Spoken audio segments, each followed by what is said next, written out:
half hour, you'll meet a growing group of men and women that have kept their spark of creativity. Most importantly, you'll learn new ways to use your own creative talent.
Welcome to Art Is. Today we're going to journey into the lives of Johnny Earles, a fantastic chef from Criolla's in Grayton Beach, Florida, and Fred West, a photographer that specializes in black and white photography.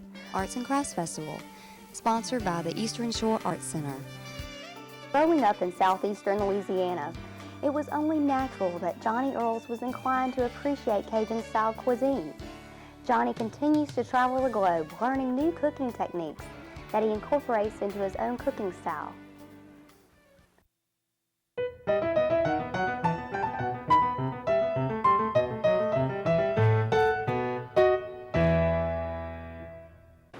"15 years ago, I moved to Grayton Beach to open a restaurant, fresh out of college with a lot of blind ambition, and rented an old building in the old part of Grayton Beach for next to nothing. And my first kitchen was a screened-in porch with 2 backyard barbecue grills and an electric wok, and been here since, well, for the past 15 years. And about 8 years ago, built a brand new building, brand new restaurant, big, beautiful kitchen like this. And so the days of cooking in a screened-in porch, thank goodness, are long over, but we still have to work hard, and we do a lot of creative things here in the restaurant. The crux of my menu is a combination of Creole and Caribbean. We do a combination of South Louisiana Creole and Caribbean Creole, and each distinctive area has their own cooking techniques and their own cuisine. And as one studies the individual cuisines of the Caribbean islands, you notice that there are distinct differences from island to island. And so we highlight that on one particular part of our menu here at Criolla's, and that's our 4-course island hopping menu. And this month we'll be doing Guadeloupean cuisine, which is one of the French Caribbean islands. Its sister island is the island of Martinique. Martinican cuisine is more based upon Parisian influences, and the Guadeloupean cuisine is more traditional island cuisine, African influences, native Carib Indians. So nevertheless, we have a lot of fun with it. We have a lot of interesting ingredients that we can work with, and I'm lucky enough to have a great staff of culinary professionals to work with that get as jazzed about creating new dishes as I do. When we come back, Johnny will show you how to prepare one of his specialties.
What I'm going to be doing here is it's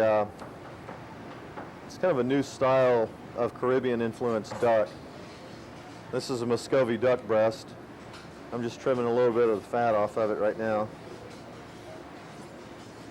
These breasts are really nice. Most people don't realize that you can eat duck rare or mid-rare, medium rare, and but what we've done first is treated this duck with a little bit of Caribbean spices, but allowed it to cure for a little bit on the skin, and we then wipe that off.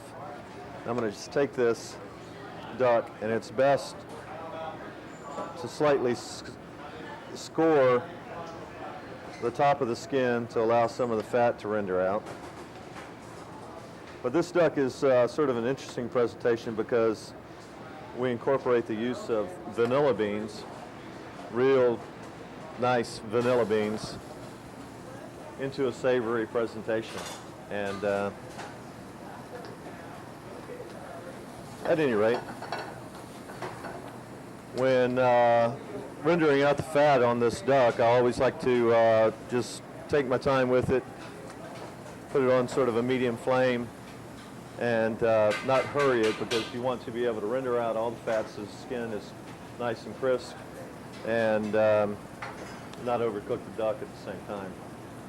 With this particular duck dish, some of the ingredients that we use, again, the essence of the marinade and the garnish for the dish is vanilla bean, dried Tahitian vanilla beans, and then we have taken a traditional stock, traditional veal stock based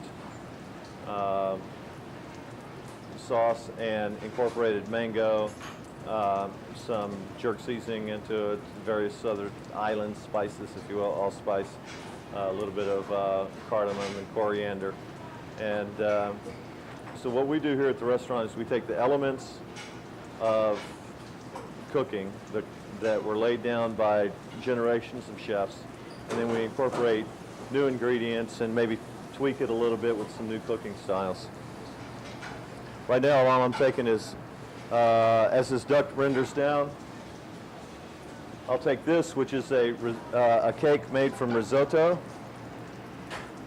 and it has some basil and some mango into it. So again, risotto being a traditional Italian presentation, we make it into a cake with some basil and some mango, sort of a contemporary mixture of ingredients, and then we'll just sear this off.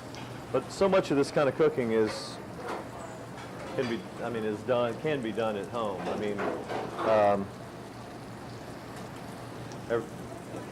Martha Stewart has done a world for the opening the eyes to residential cooks to new ingredients, and the cooking shows and everything else help people out to become familiar with cooking techniques and new ingredients. And so we'll just sear this off shortly, and this is once the cake is made and you have your sauces made, preparing these items generally don't take, preparing the dish and finishing dish really doesn't take that long. You can see I've seared this side as well, rendered out the fat. Now I'm going to just finish it up.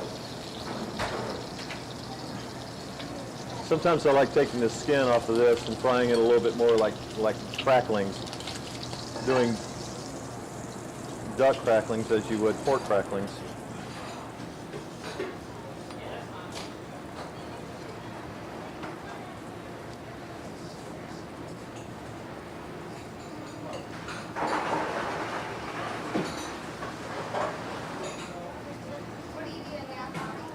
I'm just taking this duck now and slicing it, as we cooks call, on a bias or just at an angle. It allows us to fan it out to make a nice presentation.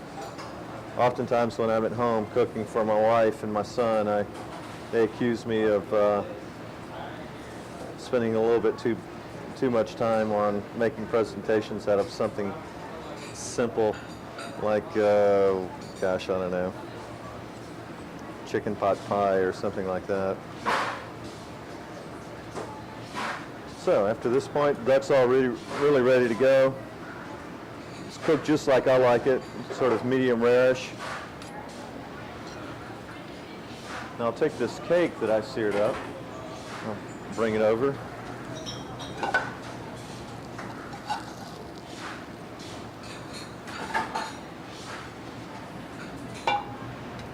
Part of the fun of having your own restaurant is being able to play with dishes, and it's kind of a cool little glass and gold-plated dish here that we have. This presentation, I like to take these French green beans that we've already poached off, and I'll take and use the same pan that the duck was rendered in. All we really need to do is just heat these up, salt and pepper them.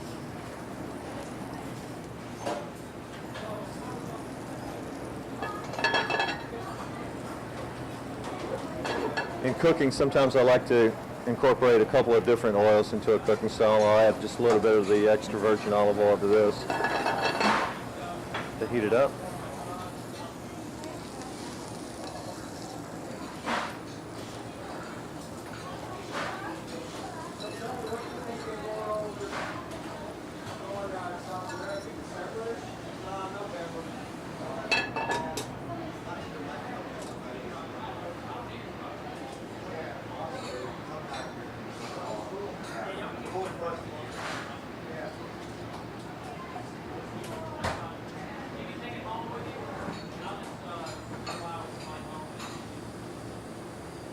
Just fan out your duck here for a nice presentation.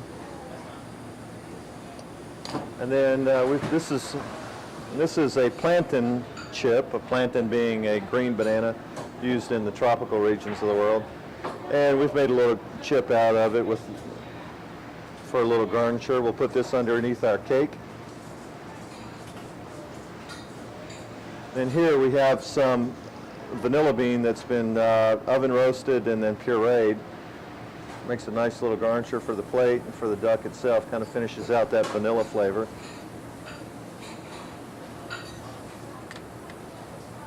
Little citrus zest. These things are all easy to prepare ahead of time. This is a little red bell pepper emulsion. Cooks these days, contemporary cooks, enjoy painting plates with sauces. And that's essentially what I'm doing here. This is a little demi-glace, which is a French term for a stock-based reduction. This one has jerk seasoning in it and some mango pureed up and then strained. And I'll incorporate that onto the duck itself. Paint the plate.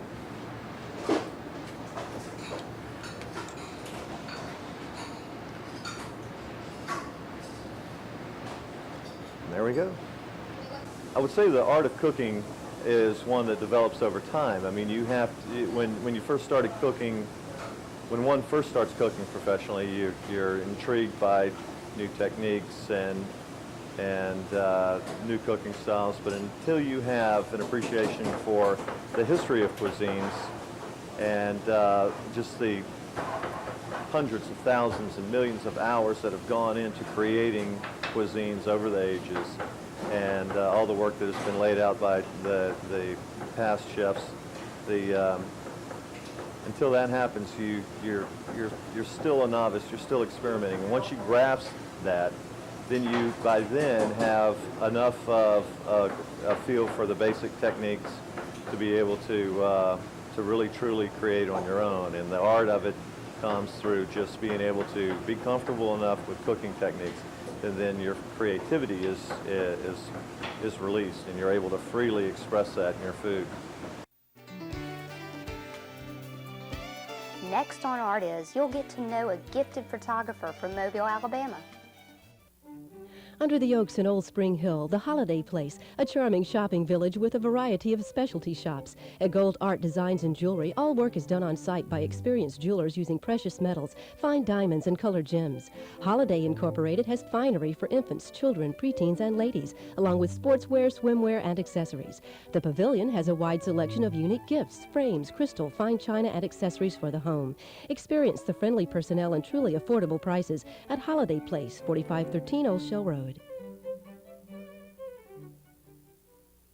25 years, Page & Pellet has been the area's personal independent bookstore, providing a vast selection of books for all reading interests.